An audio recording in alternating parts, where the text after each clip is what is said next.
boys and girls, and welcome to my player ratings for today's victory against West Ham. That was hard work. My word, did we get lucky? But I'll tell you something, it's 3 points. And that is all I care about. Not a great performance. West Ham will feel a little bit unlucky that they never came away from the Emirates with something, at least a point. And yeah, we managed to get all 3. And I suppose that's why West Ham are in the position they are in, and the reason why they're fighting relegation. Because they don't take their chances and they don't turn these type of performances into victories. And what I can say with Arsenal is very simple. A win is a win. And that, at this point in the season, is all I care about. You know, you see some of the results over the course of the weekend and even previous weekends. You're looking at today. Spurs, they dropped 2 points, drawing against Burnley. Some people might go, that's a decent result given the fact they played 120 minutes the other night. And Burnley have been on a good run of form. But it's 2 points dropped. You know, Wolves at home against Brighton. You look at that before the start of the day, you're thinking home win, no problem. They draw 0-0, 2 points dropped. So I'm looking at our game and thinking, you know what? We wasn't that great. It wasn't a good performance, but we didn't drop any points. We picked up 3. That's 3 Premier League wins in a row. You know, before the Newcastle game, I said we got Newcastle, Everton and West Ham. I want 9 points out of 9. We've delivered 9 points out of 9. You can't ask for no more than that. You're looking at the stats from today. Arsenal had 9 shots. West Ham had 14. We had 2 shots on target. West Ham had 6 shots on target. 70% possession for Arsenal, only 30% for West Ham. So again, that's something that can look deceiving because despite their lack of possession, they were the more dangerous side. Pass accuracy, 85 and 67, given the fact that Arsenal had 621 passes in comparison to West Ham's 259. 11 fouls from Arsenal, 9 from West Ham. 1 yellow card for Arsenal, 2 for West Ham. Couple of offsides apiece, 6 corners for Arsenal and 7 corners for West Ham. But the most important statistic there, of course, is the result. 1-0 to the Arsenal. Now, you're looking at the league table. We are in 9th place. But when you look at that, you've got to be quite happy with what you're seeing in and around everything. We are 1 point behind Spurs with a game in hand. We are 2 points behind Manchester United. Same games played, but tomorrow they are playing Manchester City. Sheffield United, same games played. And there's 3 points between us. Wolves, we have a game in hand on them. 3 points between us. Chelsea, who occupy that last 4th place. Same games played. And there's 5 points between us. Even if you go to Leicester in 3rd place, you know, same games played. And there's 10 points. And the reason why I mentioned Leicester is because they've been on a horrid run recently. And they don't play till Monday night against Aston Villa. But yeah, you know what? We're doing what we need to do. I know our game in hand is on Wednesday night and it's away to Man City at the Etihad. But it is what it is. You know, given the results of everyone else in and around us, you know, when they played their weekend matches last week and nobody picked up the victories and stuff. You've got to look at that and say the Man City game is kind of a, you know, a free hit, if anything. If everyone around us had won, then you're looking at it going, oh no, we lose this, we're going to, you know, lose ground and everything else. But if we did lose to Man City, it's not the end of the world. It's not the end of the season. It's not the end of our top 4 chances. And like I said, it's a free hit. We should go into that game, you know, just saying, right, let's see what happens. Let's go out there. Let's try and perform. Let's play. Mikel Arteta's going back to the Etihad. There's so many permutations and everything. And who knows, man? Who knows? But we're definitely in the mix. Even though we're sitting 9th, there's not a lot between, you know, that and 4th place. The odd win can jump you 3-4 places, and a defeat can drop you 3-4 places. So that's how tight things are at the moment. 10 games left to play. So anyway, like I said, we got the 3 points. That's what I'm concerned about, and I'm very happy. But let's go and get into the player ratings. Starting off, in goal, Leno. And you know what? There were some idiots over the last week or so who have been questioning this guy because of a mistake against Olympiacos. If it wasn't for this guy today, West Ham would have won. Some exceptional saves, one in particular. And wow, what reflexes, what a save from Mikel Antonio. And Leno, he gets a 9. It's as simple as that. If it wasn't for this guy, we would have lost 2 or 3. Simple. In the defence, first of all, on the right-hand side, Socrates. And I'm not too sure about him playing there, especially on Wednesday at the Etihad, because things could be a very, very difficult evening if he does. Maybe Hector having a little break with Manchester City in mind, and then Brighton on Saturday also might, be the thought process behind Mikel Arteta. But Socrates nearly scored in the first half, hit the bar. Overall, didn't do too bad. Nothing to write home about, and I'll give Socrates a 6.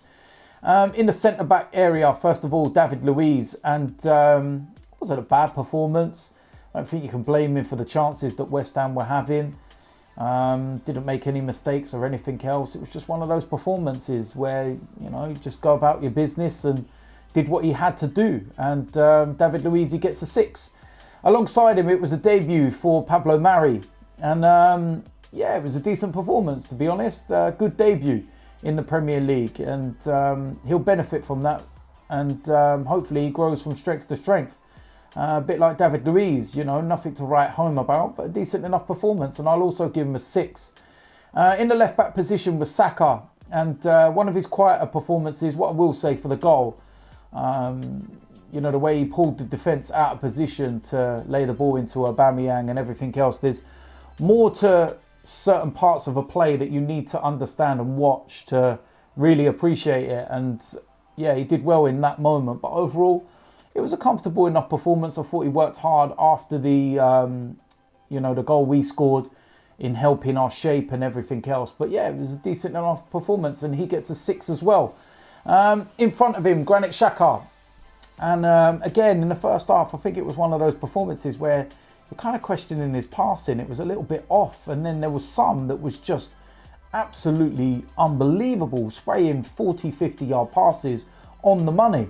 So a bit of a mixed bag, but he did what he had to do, tried driving the team on, and overall it was a decent enough performance. But Granit Xhaka, he gets a 6 as well. Alongside him, Dani Ceballos, and he was right up there with Leno for me. Between, those two for man of the match, it's a toss of a coin really, and who you feel and have the preference over. But Ceballos, he was lively, energetic. There's a couple of moments where I'd like him to release the ball a bit sooner.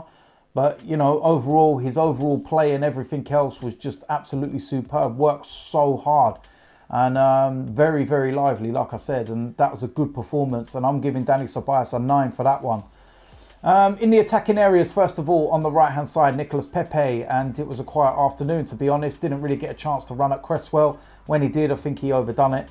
And, overall, not the greatest of afternoons, and he was substituted, but I will give Nicolas Pepe a 6. In the middle, Mesut Ozil, and he got his assist, but I tell you something, he was quite lucky to be on the pitch when he got that assist, because overall it was not a great performance from Mesut Ozil, but he did get the assist, and I believe that's his first, open play assist for about a year, something like that. Unbelievable when you think that Mesut Ozil's renowned for being assist king, shall we say, but I'll give Mesut Ozil a 6 for that performance because he did get the assist. But before that, it was probably a 5 or something. But did what he had to do at the right moment. On the left-hand side, it was Pierre, Emerick, Aubameyang, and he had a very quiet afternoon for me. Looked like he was struggling to get in the game at times. And it wasn't one of his greatest performances. And, the argument's going to still be there whether he should be playing out on that left or centrally and everything else. And I just don't think it was overall the greatest of performances. The work rate's there. but he just wasn't really that involved. And I will give Aubameyang a 6 as well. Up front as the main striker, of course, it was Eddie Nketiah, and I think this was a tough afternoon for him trying to lead the line. I felt that he was caught on his heels a few times. Substituted quite early for Lacazette, rightly so in my opinion, and I just think that this was one of those days that he'll want to forget. Work rate's there and everything, so I'm not going to be too harsh, but yeah, not what we want from him in that position anyway. And Eddie Nketiah, he will get a 6 as well. In terms of the substitutes, Alexandre Lacazette, he was the main one. And I thought he'd done well when he come on. Very, very lively for that final 25 minutes or so. Got stuck in, got himself in and amongst everyone, and scored the all-important goal. And I know we said it when he scored a couple of goals recently, but hopefully that can be a catalyst for the rest of the season and he can go on and score some goals. So, yeah, you know what? Because he got the winning goal, it's going to have to be an 8 for me because, yeah, he got the winning goal. But he was on the pitch around about 25 minutes. So, other substitutes weren't really on there long enough to make that much of an impact, to be quite honest with you. So I'm not really going to be marking those. Manager's rating, Mikel Arteta. I'm going to give him a 7 because we got the victory. But I felt that the starting lineup was just a little bit wrong, and I think that he needs to tweak things a tiny bit. I don't like Socrates on that right-hand side. It's all right when you play the likes of Portsmouth and whatnot, but not for me. Not in the Premier League and not in games like this. And also the situation with Eddie Nketiah starting, I would have preferred Aubameyang up front centrally and Martinelli. And that's a player that didn't even get off the bench, which kind of raises a few questions because he's very lively. And the one thing we lacked today was that penetration and that drive. And, you know, he's the type of player that can push you on when you need it. So, yeah, I'll give Mikel Arteta a 7 because we got the win and we kept a clean sheet. Don't know how, but we did. So, there we go. That is it. That is the player ratings. A very, very lucky 3 points. But it's 3 points and I will take it all day long. Like I said, we've got a massive game on Wednesday against Manchester City. There's going to be a preview to that. There will be player ratings. And you know what? Just approach the game with no fear and just go out there and use it as a free hit. That's the way I look at it. It's the game in hand. Who knows what happens? And let's see if we can recreate the kind of performance that we had there when we won a few years ago in the Santi Cazorla masterclass. So we'll wait and see. If you're new around here, hit the subscribe button. Make sure you smash a like on this video and I will see you lot soon. I'm out of here.